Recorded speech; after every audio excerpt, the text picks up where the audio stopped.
Let me tell you something. He didn't realize your worth while you were bending over backwards for him. He didn't get it when you showed up, stayed loyal, and gave everything. It took you walking away, finally choosing yourself for the light bulb to go off. And by then it was too late. This isn't about revenge. This is about reclaiming your power. If there's one truth that stings a little when you first hear it, but ultimately sets you free, it's this. You teach people how to treat you by what you tolerate. Every time you let something slide, every time you swallow your feelings to avoid conflict, every time you convince yourself it's not that bad, you're setting a precedent. You're silently communicating what's acceptable. And guess what? They hear you loud and clear, not through your words, but through your actions, or more accurately, through your lack of action. That relationship where you kept showing up, kept giving, kept forgiving, kept compromising. What you thought was love and commitment was actually training someone how to treat you. And here's the twist. They learned exactly what you showed them. They learned that you'd stay even when they were emotionally unavailable. They learned that you'd keep loving them even when they gave you breadcrumbs. They learned that no matter how many times they let you down, you'd find a way to justify it. They didn't change because they didn't have to. You adapted, you shrank, you accepted the bare minimum, and they handed it to you with confidence because that's what they knew you'd take.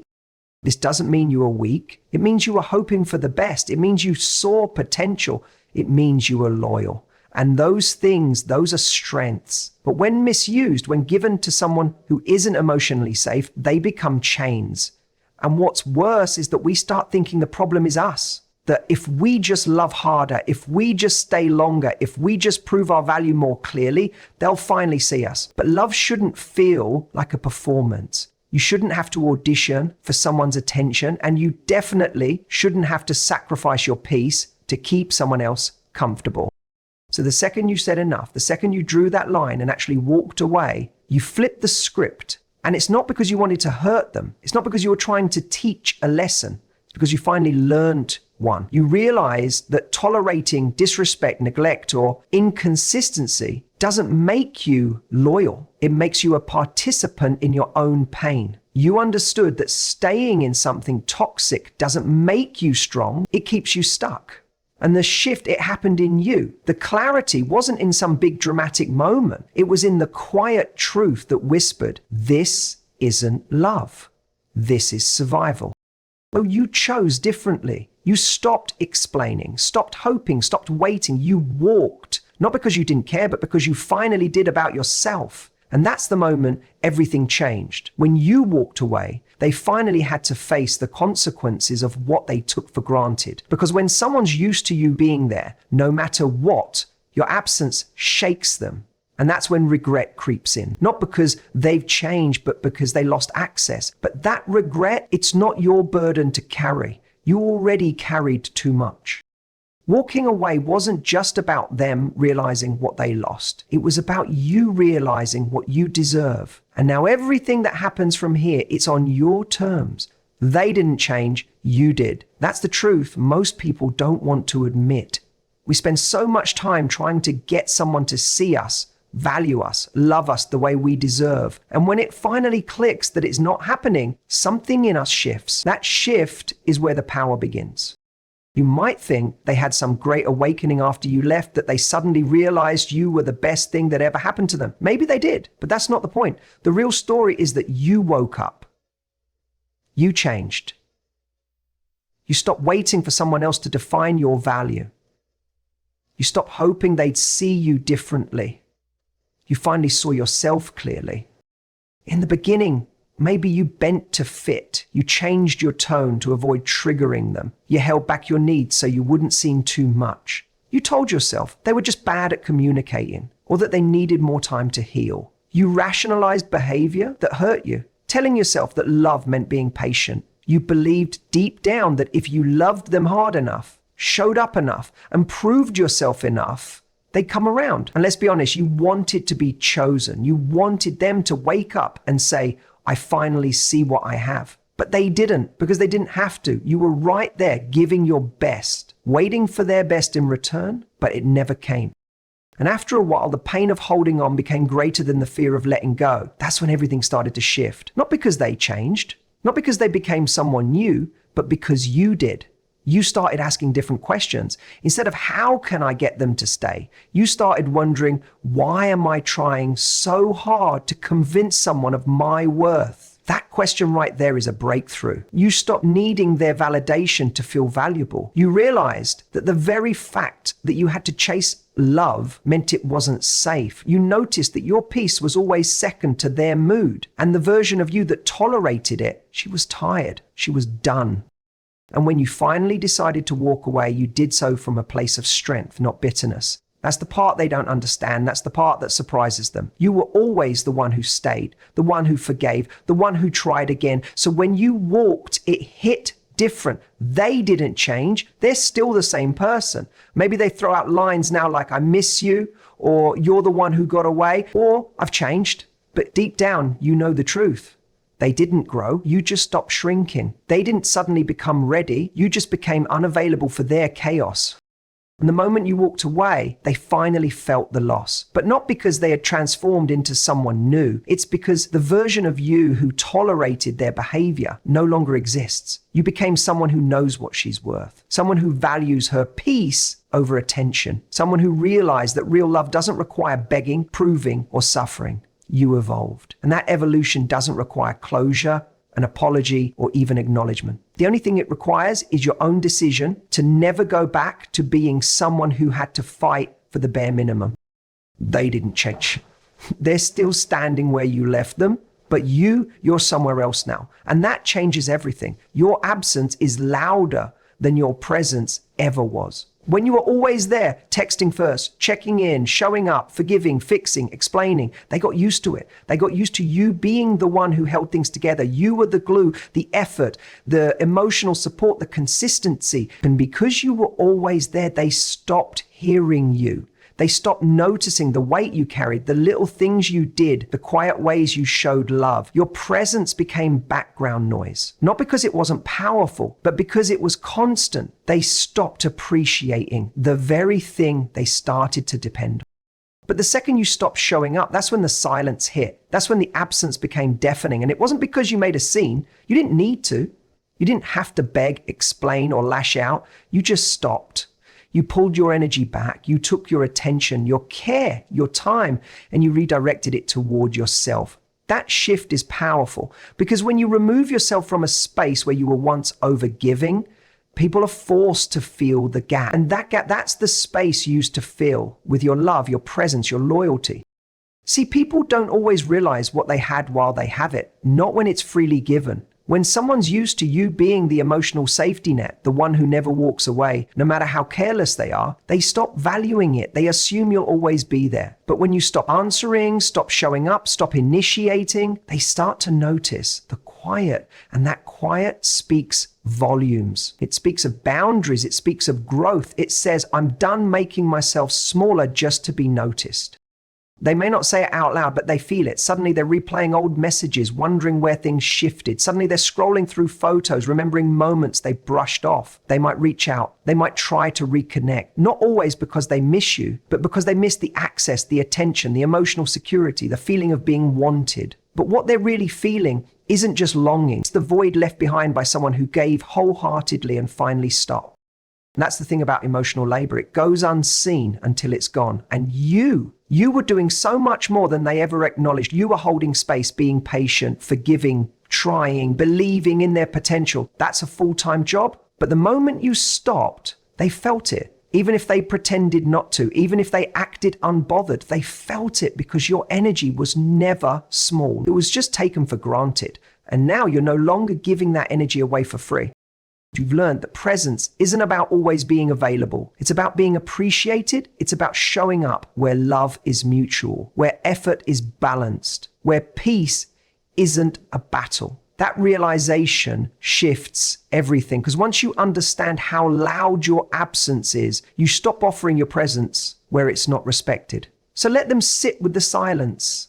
Let them feel what it's like without you. Let the space you left speak for itself. You don't need to explain yourself, prove your worth, or chase clarity. Your absence is enough. It's the echo of everything you gave and everything they failed to value.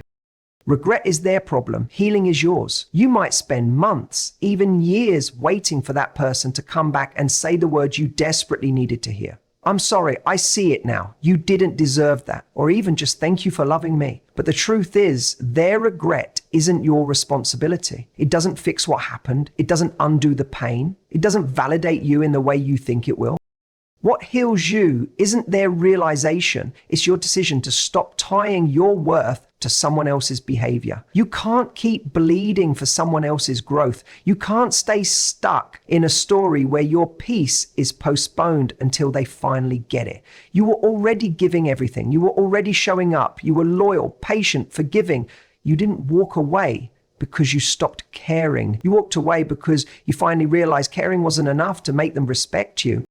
And now, whether they regret it or not, that's not your business. That's between them and their conscience. Your business is healing. Your work is rebuilding yourself from the inside out. You may never get the apology. You may never hear them admit they were wrong. And even if you do, it might come years later, long after the damage was done.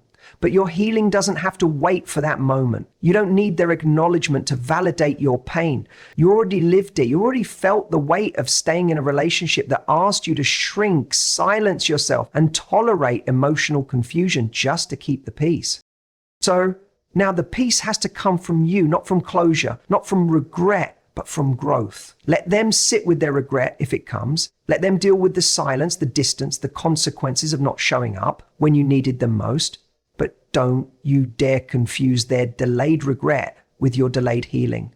Healing isn't about them. It's about you remembering who you were before the heartbreak. It's about reconnecting to the version of yourself that didn't have to explain why you deserved better. It's about learning that love should never require you to abandon yourself.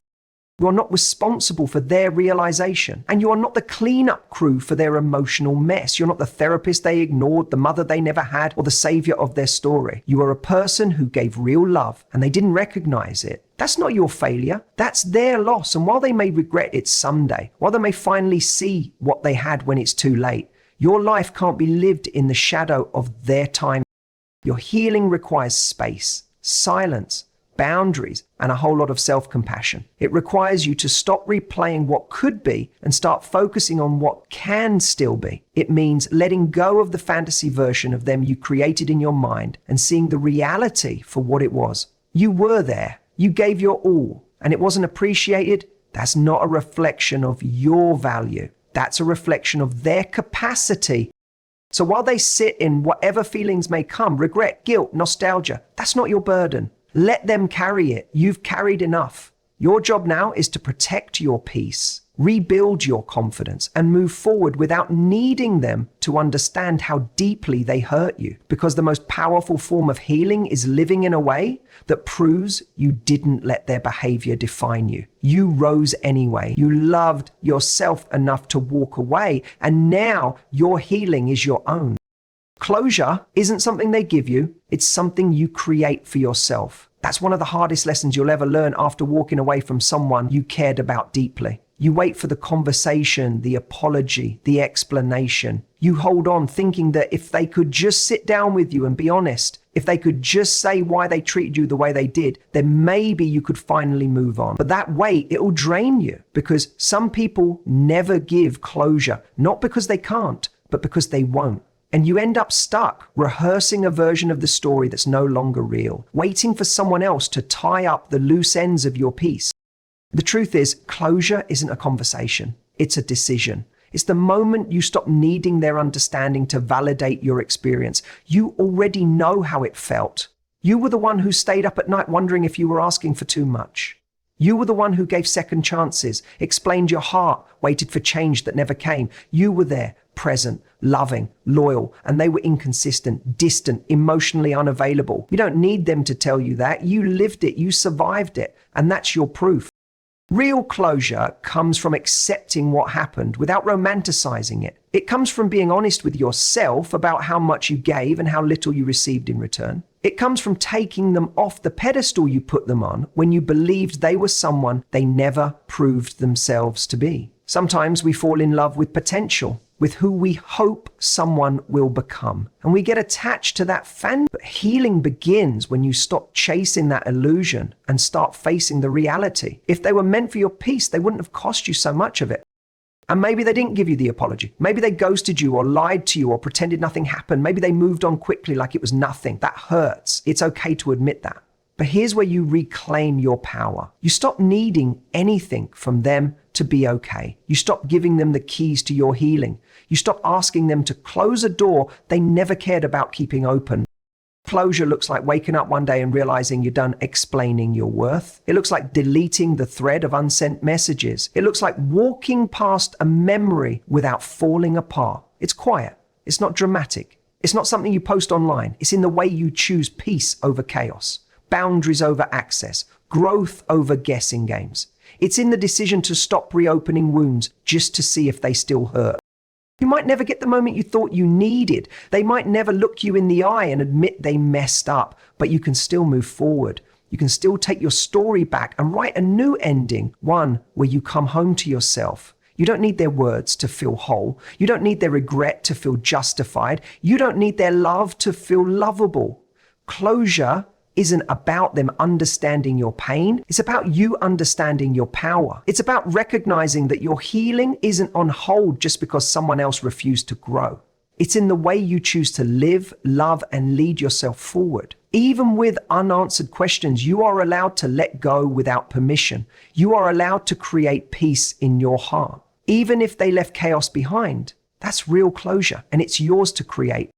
When you walk away from someone who doesn't value you, it's not about them losing something. It's about you gaining everything. You're not just leaving behind a person, you're leaving behind a life that asked you to be smaller than you are. You're shedding the version of yourself that believed it wasn't enough unless you were sacrificing your peace, your happiness, and your self-worth for someone else's comfort. Walking away is the most empowering thing you can do for yourself because it means choosing yourself first for the first time in a long while. It means reclaiming the energy, the time, and the love you once gave so freely to someone who never truly appreciated it. In the moments before you walked away, there was a shift in you. You went from hoping for change, trying to make them see your worth, to realizing that you've already given all you can give. Then that was the turning point, the moment you understood that the love you were offering wasn't the problem, it was their inability to recognize or match it. You stopped holding on to a relationship that drained you and started holding on to the belief that you deserve more. That realization changed everything. You didn't walk away because you stopped loving them. You walked away because you realized that love should never feel like a struggle, should never ask you to lose yourself in the process. Real love is about being seen, heard, respected, and cherished, not just when it's convenient, but always. You walked away because you understood that your worth was never up for debate. And if they couldn't see that, then it wasn't a reflection of your value, it was a reflection of theirs, and you walked away. It wasn't just a breakup, it was a rebirth. You stopped begging for someone to show you the love you'd already been giving them. You stopped waiting for them to step up and started stepping up for yourself. That's when things began to change in your life. You began to focus on your own healing, on the things that brought you joy, on the things that made you feel complete without needing external validation. Walking away created space for you to rediscover your passions, your power, and your peace. The change isn't immediate and it isn't always easy, but over time, you'll notice that the person you've become isn't the one who tolerated disrespect or neglect. You're not the one who thought love was about staying in situations that left you emotionally drained. You're someone who understands that walking away from a toxic relationship is an act of self-respect, not weakness. You're the person who knows that love doesn't require compromising your soul, and you've learned that there is strength in letting go of what no longer serves you. When they finally realize what they've lost, it won't be because you showed them or rubbed it in their face. It will be because they finally understand the price of their inaction, the cost of their failure to recognize your worth when it was right in front of them. But by then, it won't matter as much as it once did, because by the time they see it, you've already moved on. You've already built a life that brings you joy, a life where you are not just surviving, but thriving. The person who walked away is not the same person who would have stayed and fought for scraps. You have chosen yourself, and that choice will shape everything moving forward. Walking away is a declaration. You are worthy of love that lifts you up, not one that drains you. You are deserving of peace, happiness, and respect. And as you continue to move forward in your life, you'll see that everything you thought you were losing was never meant to stay in the first place. What you gain when you walk away is freedom. Freedom to be the full version of yourself, free from the emotional weight that once held you down. Today we've discussed the power of walking away. Walking away not because you don't care, but because you finally understand your worth. You've learned that closure doesn't come from another person's words, but from your own decision to reclaim your peace. You've discovered that your absence can be louder than your presence ever was, and that your healing is yours to control, regardless of someone else's regrets. You've realized that the moment you walk away, you stop waiting for someone else to choose you and begin choosing yourself, embracing the freedom to live fully without compromise. Remember, your strength is not in holding on to what no longer serves you. It's in the courage to let go and step into a future where you are valued, loved, and respected, not for who someone else wants you to be, but for who you truly are. So stand tall, walk away from what holds you back, and never apologize for choosing your peace. For when you choose yourself, you set the stage for everything else to fall into place. Let your journey be a testimony of resilience, growth, and the power of self-love.